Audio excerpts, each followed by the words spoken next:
और मुकेश कैसा है दोस्त? ठीक हूँ। और ये तेरा पैर कैसा है? जो है तेरे सामने है। अब प्लास्टर हटेगा तो पता चलेगा कि अंदर के हाल क्या है। अरे बस 1 महीने की तो बात है। अरे प्लास्टर हट जाएगा, तेरा टेंशन ना ले। फिर उसके बाद तू बिल्कुल घोड़े की तरह दौड़ने लगेगा बे। डिग डिग डिग डिग डिग डिग डिग डिग। और क्या है? तू भी कमाल करता है यार, मरते हुए को भी हंसा देता है तू।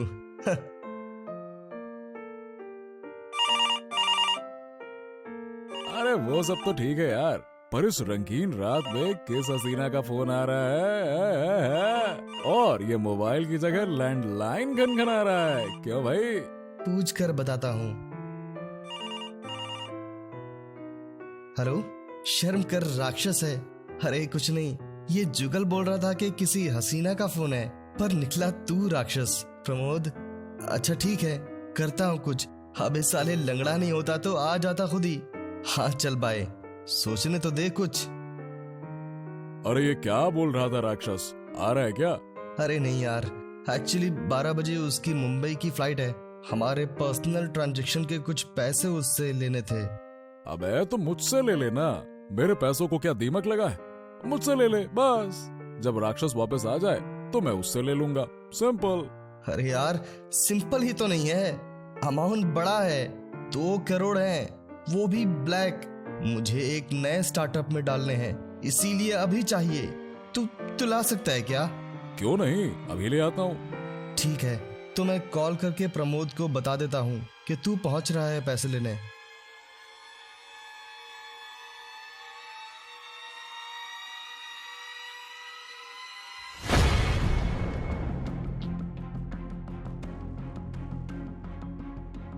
प्रमोद, अब क्या हुआ तुझे यार?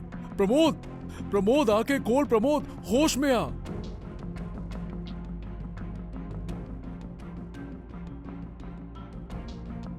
खून खून, सांप को मार दिया, मार दिया। खून खून।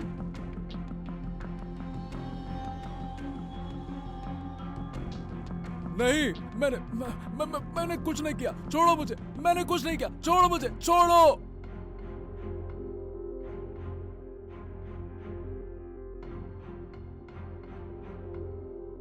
हाँ तो भैया रामू, थोड़ा आगे आओ, आगे आओ, आगे आओ। हाँ अब बताओ, क्या देखा तुमने? साहब, मैं बाहर कुत्तों को खाना खिलाने गया था, तब मालिक ठीक थे। कुछ देर बाद जुगल साहब को आते देखा। इनके पीछे पीछे मैं भी आ गया तो देखा इनके हाथ में चाकू है और मालिक मरे पड़े हैं। सर ये सच नहीं है।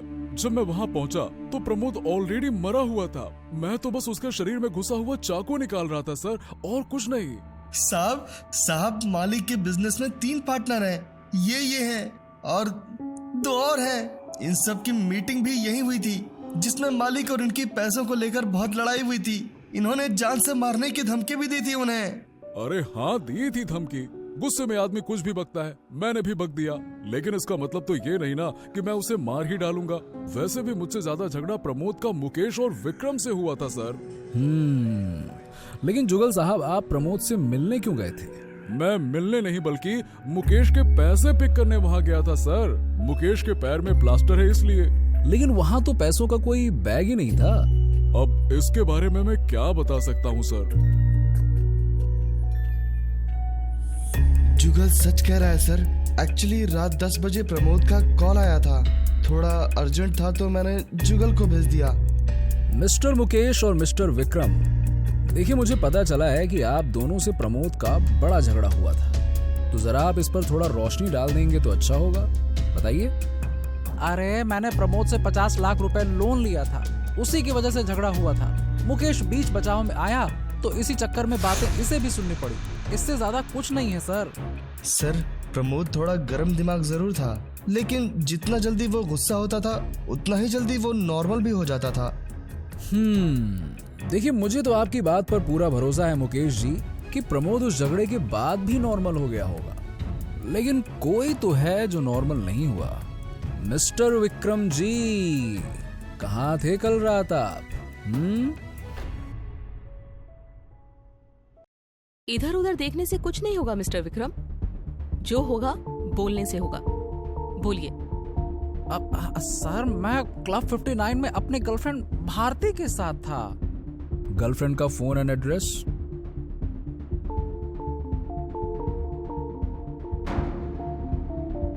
सर, विक्रम सच बोल रहा है। वो रात 8 से आधी रात 12 बजे तक भारती के साथ बिजली क्लब में ही था। मैंने क्लब के सीसीटीवी फुटेज चेक की है सर, लेकिन उसकी सीडीआर से पता चला है कि उसने प्रमोद को करीब 9 बजे कॉल किया था। कामिनी जी, इतना काफी है उससे मुलाकात करने के लिए। चलिए।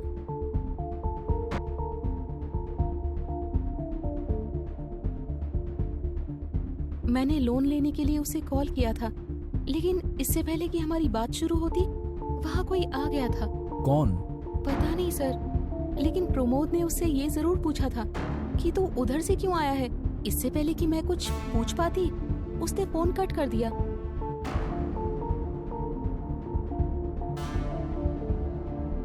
सर, विक्टिम प्रमोद की पोस्टमार्टम रिपोर्ट आ गई। यस, प्लीज प्लीज लाओ, इधर लाओ, दिखाओ।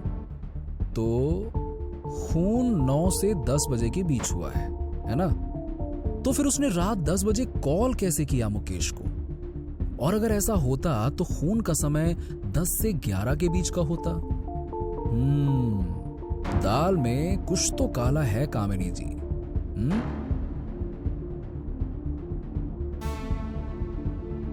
सर, फोन की घंटी बज रही है। फोन की नहीं कामिनी जी, दिमाग की घंटी बज रही है, जो हमें खूनी तक पहुंचाएगी। मतलब बहुत ही जल्द समझ में आने वाला है। थोड़ा शांति तो रखिए। चलिए।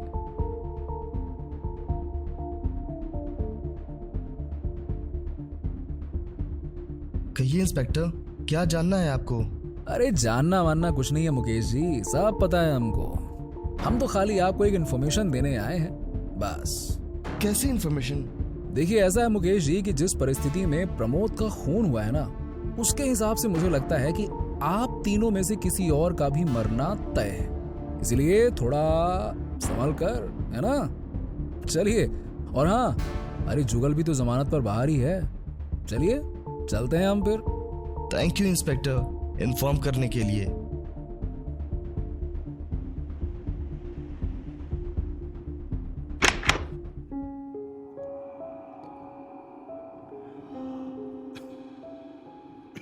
कौन होगा इस वक्त?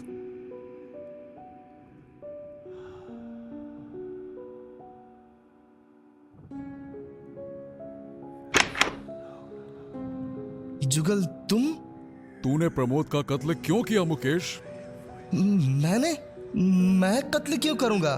तुम्हें तो पता है मैं तो उसके घर गया भी नहीं।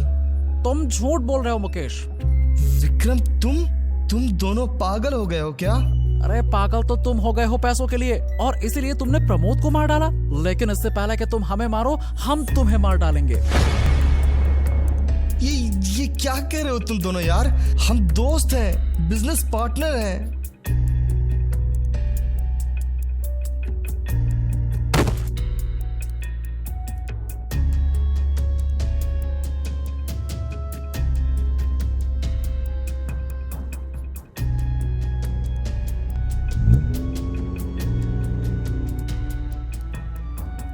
सर, मुझे बचा लीजिए।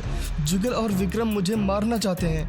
दोनों चाकू लेकर मेरे पीछे पड़े हैं। बचा लीजिए सर, मुझे प्लीज बचा लीजिए। शांति शांति शांति। बेटा, पहले तू ये बता कि तेरा प्लास्टर कहाँ है और तू दौड़ कैसे रहा है? नहीं सर, वो मेरे पीछे वो चाकू लेकर।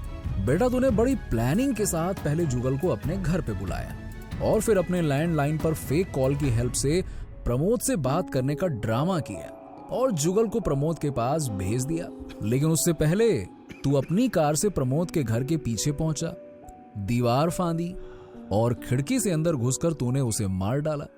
मरने से पहले उसके आखिरी शब्द थे, तू इधर से क्यों आया है ना?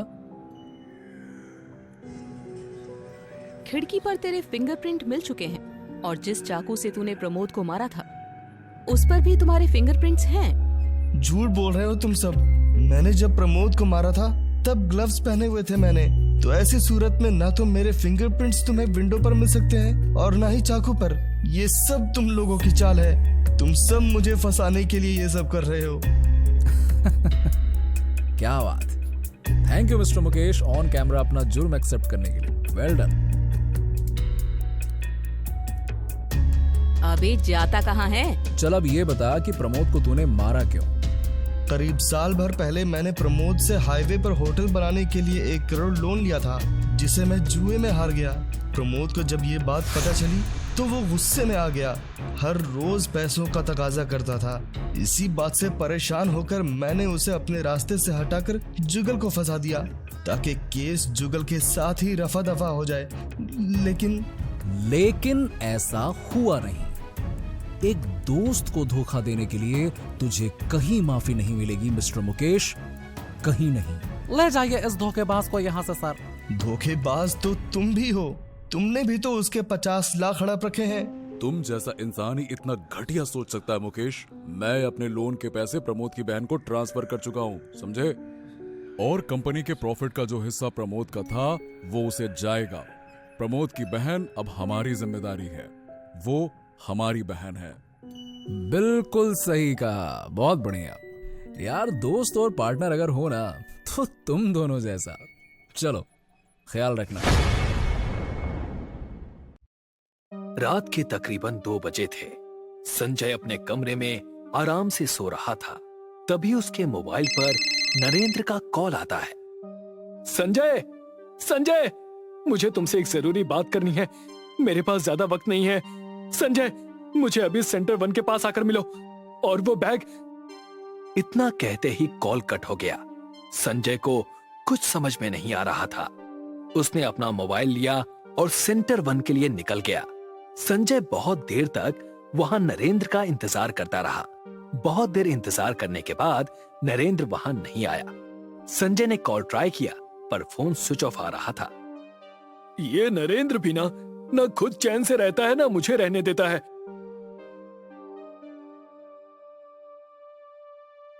अगले दिन एक अननोन नंबर से कॉल आता है। हेलो, कौन? आप संजय बात कर रहे हैं? जी हाँ, बोलिए। आप जल्द से जल्द नरेंद्र के घर आ जाइए। क्यों सर, क्या हो गया? और नरेंद्र कहाँ है? तुम्हें सब समझ में आ जाएगा, बस नरेंद्र के घर आ जाओ। संजय बिना वक्त गवाए नरेंद्र के घर पहुंचा। अपने सामने नरेंद्र की लाश देखकर संजय के पैरों तले जमीन खिसक गई। सामने नरेंद्र की लाश पड़ी थी। मिस्टर संजय, क्या आप नरेंद्र के दोस्त हैं? जी हाँ, पर ये सब कब हुआ और कैसे हुआ? कब हुआ, कैसे हुआ, क्यों हुआ, किसने किया, ये सब जल्द ही पता चल जाएगा। फिलहाल आप हमें ये बताएं कि नरेंद्र ने आपको कॉल क्यों किया था? लास्ट कॉल आप ही का है। संजय ने सारी बात इंस्पेक्टर राठौर को बताई। उसके बाद नरेंद्र की डेड बॉडी को पोस्टमार्टम के लिए हॉस्पिटल भेज दिया गया। इंस्पेक्टर राठौर इस केस की पूरी छानबीन कर रहे थे। 2 दिन बाद जब पोस्टमार्टम की रिपोर्ट आई तो उसे देखने के बाद इंस्पेक्टर राठौर सीधे संजय के पास गया। कुछ देर उससे बात करने के बाद इंस्पेक्टर राठौर वहां से निकल गए। आपको क्या लगता है सर, किसने किया होगा नरेंद्र का खून, और क्यों? खूनी बहुत शातिर है सर, ना घर में कोई तोड़ फोड़ और ना ही चोरी। कामिनी, ये केस ऊपर से जितना सीधा दिख रहा है उतना है नहीं। ऐसी कोई तो कड़ी है जो हमारी नजर से छूट रही है। क्या सर? एक बात तो साफ है कामिनी, खूनी सिर्फ खून करने के लिए वहां नहीं आया था।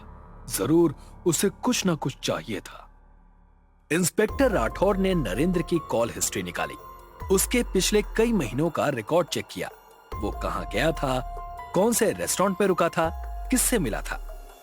सर, ऐसा तो नहीं कि संजय ने ही नरेंद्र का खून किया हो और हमें गुमराह करने के लिए कोई कहानी बता रहा हो? होने को तो बहुत कुछ हो सकता है कामिनी, लेकिन कानून सबूत मांगता है और हमें खूनी को सबूत के साथ पकड़ना होगा। एक रेस्टोरेंट से बाहर आते वक्त वो एक अनजान इंसान से टकराया। वो सॉरी बोलकर वहां से चला गया। इंस्पेक्टर राठौर के हाथ केस से जुड़ा कोई सबूत नहीं आ रहा था। कुछ दिन बाद कामिनी और इंस्पेक्टर राठौर नरेंद्र के घर गए। नरेंद्र के कमरे में दोनों जैसे ही गए तो संजय वहां पहले से ही मौजूद था। उन्हें वहां देख संजय घबरा गया। क्या बात है मिस्टर संजय, आप यहाँ क्या कर रहे हैं? लगता है हमसे ज्यादा तो आप इस केस में इंटरेस्टेड हैं। नहीं सर, ऐसा कुछ नहीं है। तो कैसा है, आप ही बताइए। संजय ने बताया कि उसने नरेंद्र का खून होने से पहले उसे 2 लाख रुपए दिए थे। उसे लगा कि वो पैसे उसने घर में ही कहीं रखे होंगे, इसीलिए वो ढूंढने के लिए वहां आया था। इंस्पेक्टर राठौर ने संजय को वार्न किया कि वो नरेंद्र के घर के आसपास नहीं आएगा और जब तक केस खत्म नहीं होता वो शहर छोड़कर नहीं जा सकता। कुछ दिन बाद इंस्पेक्टर राठौर एक चाय की दुकान पर चाय पी रहे थे, तभी कामिनी का कॉल आता है। हाँ बोलो कामिनी। सर, आप कहाँ हो? केस के बारे में कोई इन्फॉर्मेशन मिली आपको? हाँ कामिनी, इन्फॉर्मेशन तो मिली है। नरेंद्र ने अपने घर में कोई बहुत कीमती चीज छुपा रखी है। हम कल सुबह ही वहां जाएंगे और चेक करेंगे। आज रात को एक जरूरी काम से मुझे बाहर जाना है। Okay Kamini. Okay sir. Inspector Rathore वहां से चले गए। उस रात को तकरीबन 1 बजे एक आदमी नरेंद्र के घर में घुसा। उसने पूरे काले रंग के कपड़े पहने हुए थे, मुंह ढका हुआ था। वो नरेंद्र के कमरे में कुछ ढूंढ रहा था। तभी लाइट जली। इंस्पेक्टर राठौर और कामिनी भी वहीं थे। उस आदमी ने वहां से भागने की कोशिश की, मगर कामिनी ने उसे पकड़ लिया। उस आदमी ने बताया कि उसका नाम सुंदर है और वो एक छोटा मोटा गुंडा है। चोरी करना, किडनैप करना, किसी को धमकी देना, यही सारे काम वो करता है।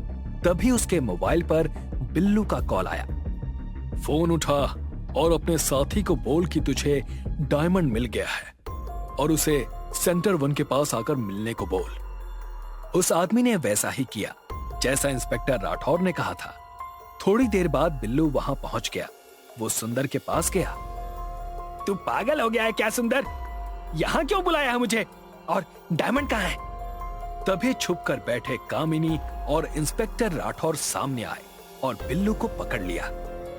इतनी भी क्या जल्दी है बिल्लू साहब? अभी तो आपकी ससुराल में खातिरदारी बाकी है। अब चलें। अगले दिन इंस्पेक्टर राठौर ने संजय को थाने में बुलाया। आइए आइए संजय साहब, कैसे हैं आप? हाल चाल ठीक तो है ना? आपने मुझे यहाँ क्यों बुलाया है? नरेंद्र के खूनी के बारे में कुछ पता चला क्या? सब पता चल जाएगा, जरा पीछे मुड़कर तो देखिए। संजय ने जैसे ही पीछे मुड़कर देखा, उसकी आंखें फटी की फटी रह गईं, क्योंकि सामने नरेंद्र खड़ा था और वो भी जिंदा। सर, मुझे समझ नहीं आ रहा है कि आपको इस बात का पता कैसे चला कि नरेंद्र जिंदा है? इंस्पेक्टर राठौर ने बताया कि जब वो छानबीन करने के लिए रेस्टोरेंट गए थे, तब एक आदमी उनसे टकराया था। वो सुंदर ही था। उसके हाथ में एक कीमती ब्रेसलेट था। ये वही ब्रेसलेट था जो उस दिन उन्होंने नरेंद्र के घर उसकी तस्वीर में देखा था, लेकिन वो श्योर नहीं थे। लेकिन उसके अगले दिन जब वो चाय पीने के लिए दुकान पर गए, तब ये सुंदर चुपके से उन पर नजर रख रहा था। उनका शक तब यकीन में बदल गया। इसीलिए उन्होंने कीमती सामान नरेंद्र के घर होने की बात की, ताकि ये वहां जाए और वो उसे पकड़ ले। और हुआ भी वैसा ही। ये वहां आया और पकड़ा गया। वाह सर, क्या बात है। लेकिन सर, एक बात समझ नहीं आई। नरेंद्र की डेथ हो गई थी, पोस्टमार्टम की रिपोर्ट भी आ गई थी, हम खुद इस केस को हैंडल कर रहे थे, तो नरेंद्र जिंदा कैसे है? और अगर नरेंद्र जिंदा है तो वो लाश किसकी थी सर? कहानी में असली ट्विस्ट तो अब आया है कामिनी। जब मैं पोस्टमार्टम की रिपोर्ट लेकर संजय के घर गया, क्योंकि पोस्टमार्टम में नरेंद्र की बॉडी में शराब पाई गई है, और संजय ने मुझे बताया था कि नरेंद्र शराब नहीं पीता था। कल इन दोनों को पकड़ने के बाद जब मैंने इस ब्रेसलेट के बारे में पूछा, तो उसने बताया कि ये ब्रेसलेट नरेंद्र का नहीं बल्कि वीरेंद्र का है। ये वीरेंद्र कौन है सर? नरेंद्र और वीरेंद्र सगे भाई हैं। नरेंद्र और वीरेंद्र वीर प्रताप के बेटे हैं। वीर प्रताप ने अपने दोनों बेटों को अपनी जायदाद बराबर बांट कर दी थी और दोनों को एक जैसा ब्रेसलेट भी दिया था।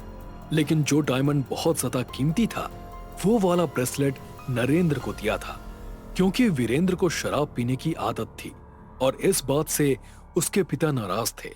अपने पिता की मौत के बाद वीरेंद्र हमेशा नरेंद्र को डायमंड को लेकर धमकाता। उस रात जब नरेंद्र ने संजय को कॉल किया, तब नरेंद्र डायमंड की जिम्मेदारी संजय को देना चाहता था, लेकिन उससे पहले ही वीरेंद्र इन दो गुंडों के साथ नरेंद्र के घर गया। नरेंद्र और वीरेंद्र के बीच वहां हाथापाई हुई। बिल्लू ने नरेंद्र के सिर पर वार करना चाहा, लेकिन गलती से वीरेंद्र को चोट आई। सर से ज्यादा खून बहने के कारण वीरेंद्र की मौत हो गई। नरेंद्र को किडनैप करके रखा। जब वीरेंद्र की मौत हो गई तो बिल्लू ने उसके हाथ से ब्रेसलेट चुरा लिया और यहीं उसने गलती कर दी। वाह सर, क्या बात है! आपने तो घास में सुई ढूंढने के बराबर अपने खूनी को पकड़ा है। आपका जवाब नहीं सर, कमाल कर दिया। अपना तो बस ऐसा ही है। इंस्पेक्टर साहब, हमारी बेटी नेहा गायब हो गई है। सर प्लीज हमारी बेटी को ढूंढ लाइए। घबराइए मत, बताइए क्या हुआ। सर, मैं शालिनी वर्मा, एक टीचर हूँ, और ये मेरे पति विनायक वर्मा। सर, जब मैं स्कूल से घर आई तो घर पर ताला लगा था, पर घर के बाहर नेहा की सैंडल थी और अंदर उसका कॉलेज बैग था। उसकी फ्रेंड से पूछने पर पता चला कि आज क्लास जल्दी खत्म हो गई, तो दोनों जल्दी घर आ गए। पर नेहा का कुछ पता नहीं चल रहा। उसका बैग बताता है कि वो घर आई थी, लेकिन उसके सभी शूज और सैंडल बाहर शू रैक में ही हैं। तो नंगे पैर कहाँ चली गई? हम बहुत परेशान हैं सर, प्लीज ढूंढिए उसे। सर, उसका फोन भी बंद है। तो ये बात है। चिंता मत कीजिए, ये सब हम देख लेंगे। कामिनी जी, इनकी FIR तो लिखिए। आइए आप दोनों।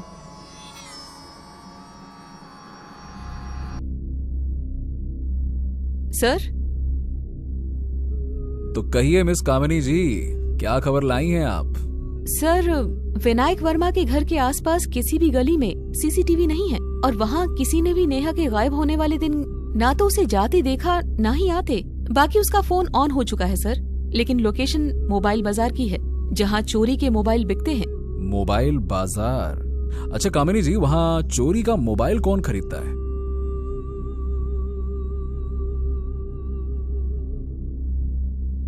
सॉरी सर, अगर पता होता तो मैं ये मोबाइल लेता ही नहीं। अरे बेटा, ये बता कौन था वो?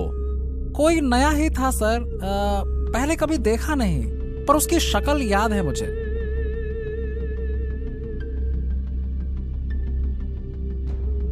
सर, यही आदमी था मोबाइल बेचने वाला, यही था।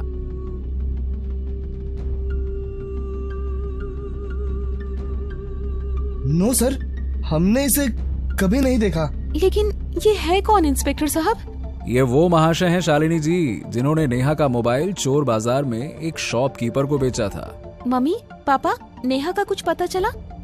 नहीं बेटा।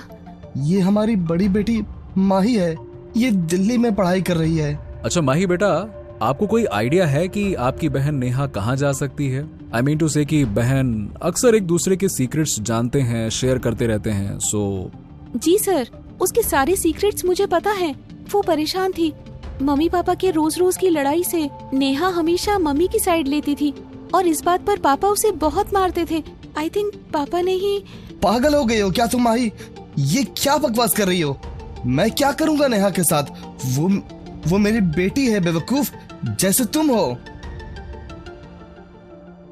देखिए सर, प्लीज इसकी बातों पर मत जाइएगा, लेकिन ये सच है कि वो जब भी मेरी बजाय अपनी माँ की साइड लेती थी तो मेरा हाथ छूट जाता था उस पर।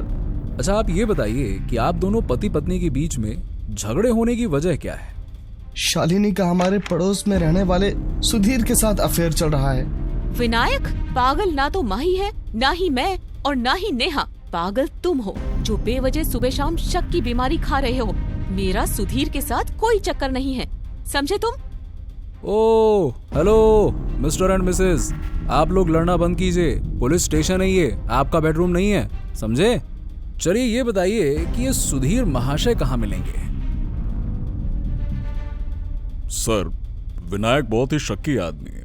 वो झूठा आरोप लगा रहा है। बेशक हम कॉलेज समय से साथ में हैं, अच्छे दोस्त हैं और फोन पर बातें करते रहते हैं, लेकिन इसका मतलब ये तो नहीं हुआ ना कि हम दोनों का कोई चक्कर चल रहा है। अरे विनायक तो ऐसे ही बोलता रहता है।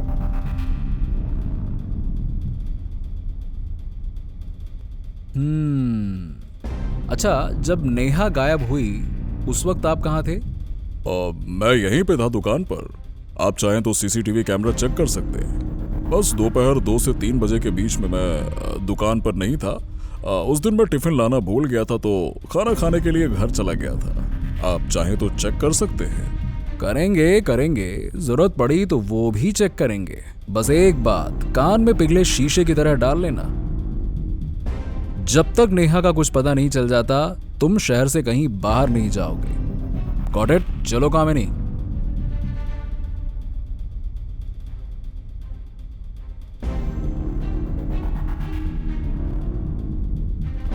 कामिनी जी, नेहा के सीडीआर का क्या हुआ? वही चेक कर रही थी सर। कुछ मिला? कोई दीपक नाम का लड़का है जिसके साथ नेहा की अक्सर बात होती थी, लगभग रोजाना। शर्मा कोरियर में काम करता है।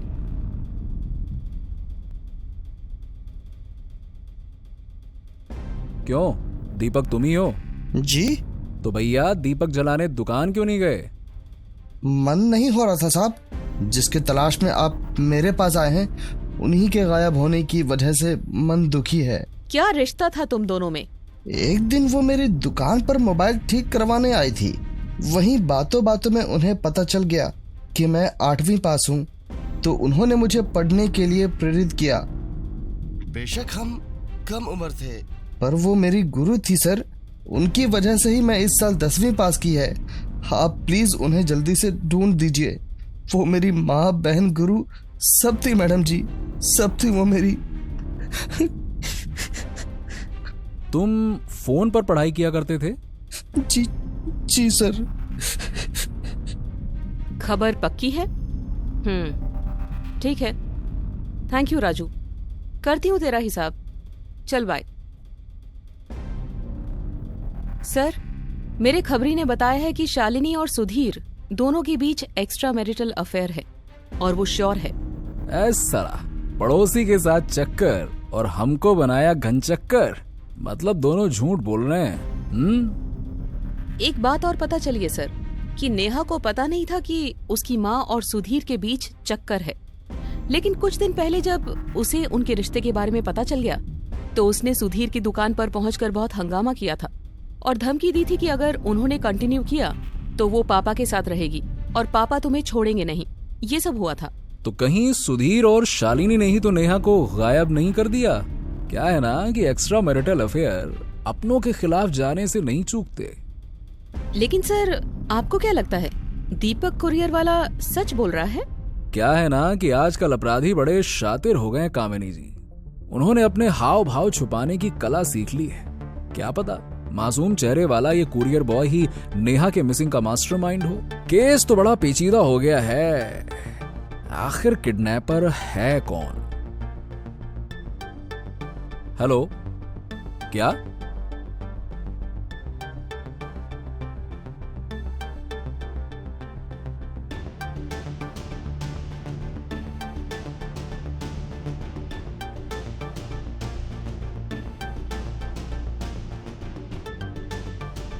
कामिनी जी, इसे फॉरेंसिक लैब भिजवाइए अब।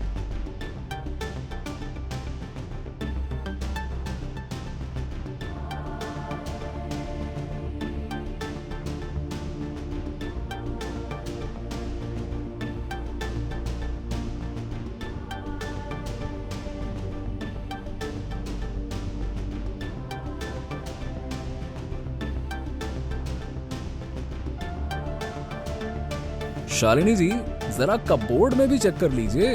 अरे आपने जो कपड़े प्रेस के लिए भिजवाए थे वो सही है या नहीं, देख लीजिए। जी, सभी कपड़े हैं, पर आप इन कपड़ों के बारे में क्यों पूछ रहे हैं? नेहा की मौत से इसका क्या लेना देना? तुम्हारा नाम क्या है? राजू है साहब। कुछ काम था क्या साहब? नेहा मैडम गायब हो गई हैं, उनके बारे में ही पूछना है क्या साहब? तो मैं बता देता हूँ, वो बहुत अच्छी लड़की थी, एक नरम स्वभाव था उनका, पर उनके साथ क्या हुआ हमको कुछ नहीं पता साहब। अच्छा ठीक है, ये बताओ कि तुम उनके घर कपड़े लेकर कब गए थे? 4 तारीख को गए थे साहब।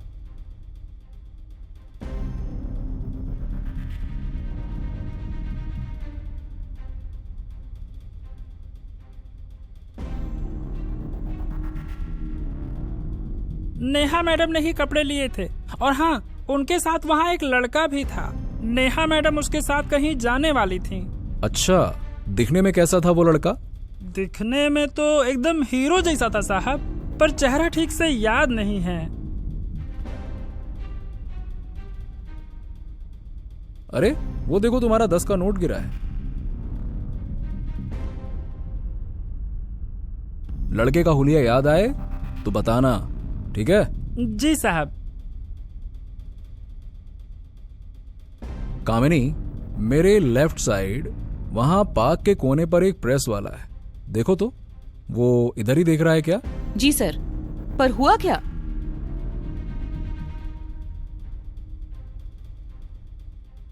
सर, नेहा के नेल से मिला स्किन के टुकड़े का डीएनए और बीड़ी पर मिले डीएनए से मैच हो गया है।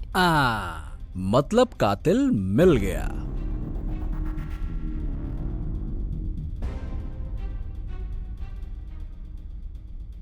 ओह भैया राजू बेटा, बस बहुत कपड़े प्रेस कर लिए, जो बचे हैं ना उन्हें जेल में प्रेस करना। चलो।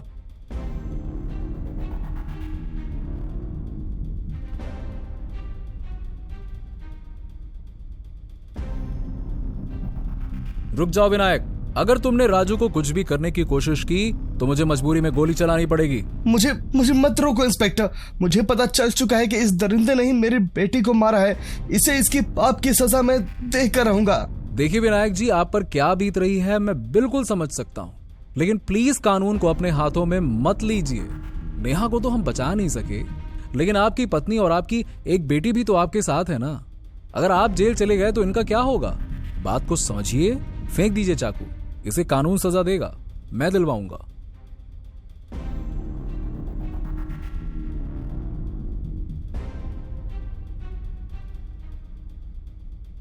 बोल, क्यों मारा नेहा को?